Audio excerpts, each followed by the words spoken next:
Subscribe करें और दबाएं बेल आइकन ताकि कोई खबर रह न जाए।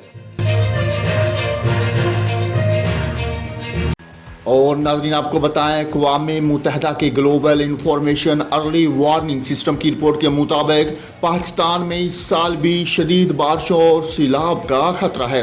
रिपोर्ट में बताया गया कि पाकिस्तान शदीद बारिशों के खतरात का सामना करने वाले 20 ममालिक में शामिल है। मुख्तलिफ मुल्कों में जून में शदीद बारिशों और सैलाब से ग़िज़ाई किल्लत का खदशा है।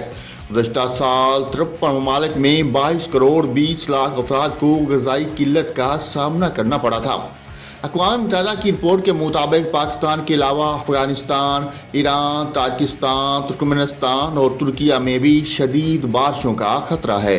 और पाकिस्तान में आज भी शुमाल मशरक़ी, जनूबी बलोचिस्तान, सिंध, खैबर पख्तूनख्वा, जनूबी पंजाब, गिलगित बल्तिस्तान, कश्मीर और मलाइका पहाड़ी इलाकों में तेज़ हवाओं, आंधी और गरज चमक के साथ बारिश का इम्कान है। इस दौरान शुमाल मशरक़ी बलोचिस्तान में चंद मकामात पर मूसलाधार बारिश, सालाबारी की भी तवक्को है।